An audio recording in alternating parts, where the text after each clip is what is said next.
Okay, next है question number 26। और इसमें दिया है f is defined from all real positive numbers to real numbers, और फंक्शन है f of x is equal to log x to the base a, जहाँ a greater than 0 है और a 1 नहीं है। आपको प्रूव करना है f is a bijection, means आपको प्रूव करना है ये 1 1 भी है और ऑन टू भी है, और r प्लस दिया भी हुआ है, set of all positive real numbers है। तो क्वेश्चन नंबर 26 पार्ट ए, और ये फंक्शन कुछ इस तरह से डिफाइंड है। This is codomain, domain and codomain. जो आपकी जो इसमें जो डोमेन है that is all positive real numbers. तो डोमेन में सारे पॉजिटिव रियल नंबर्स हैं, यहाँ सारे रियल नंबर्स हैं कोडोमेन में। Okay, now the function is f of x is equal to log x to the base a। ये है फंक्शन। अब आपको प्रूव करना है ये बाइजेक्शन है। तो बाइजेक्शन के लिए सबसे पहले लेते हैं 1 1।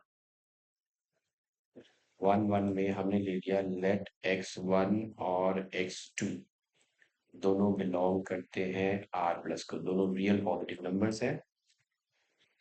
Okay, so both are real positive numbers such that इनकी जो इमेज है, अगर ये x1 है ये x2 है, इसकी जो इमेज हो जाएगी वो हो जाएगी f ऑफ x1, इसकी हो जाएगी f of x2।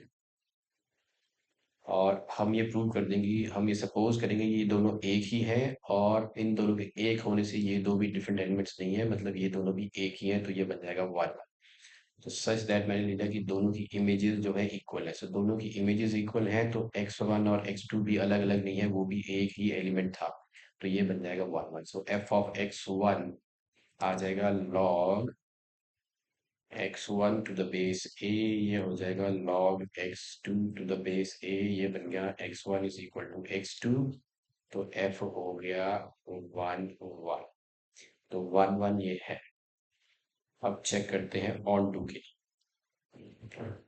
On to के लिए आपका f ऑफ x जो है that is log x to the base a, तो y इज इक्वल टू है log x to the base a। इसे मैं लिख सकता हूँ log x to the base a is equal to y।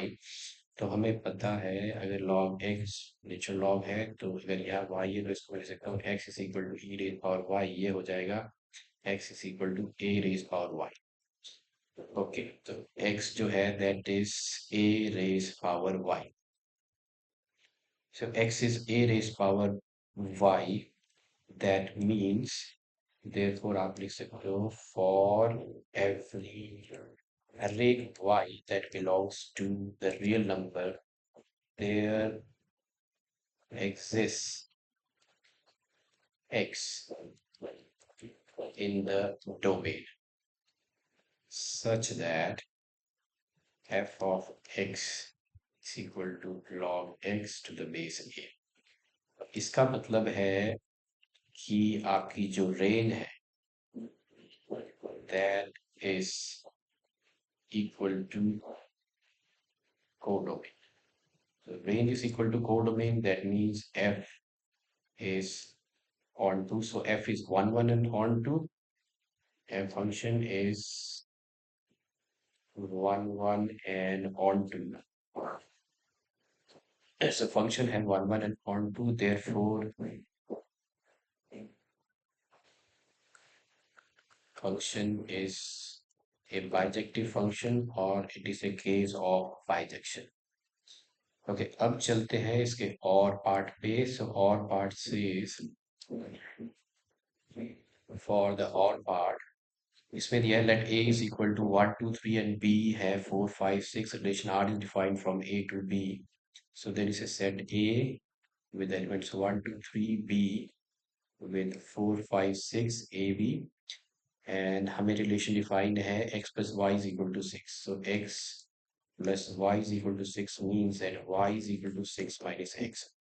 Okay, पहले x है 1, तो x को अगर 1 डाला तो y आ जाएगा 6 minus 1 is equal to 5। so 1 is associated with 5।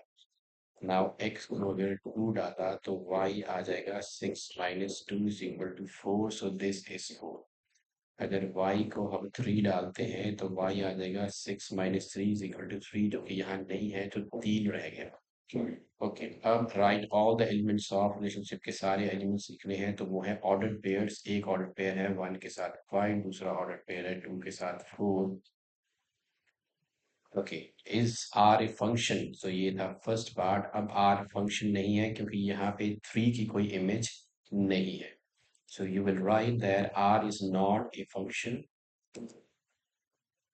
So R is not a function as 3 belongs to A,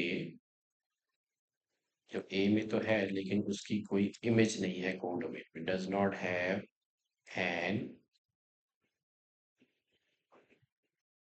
image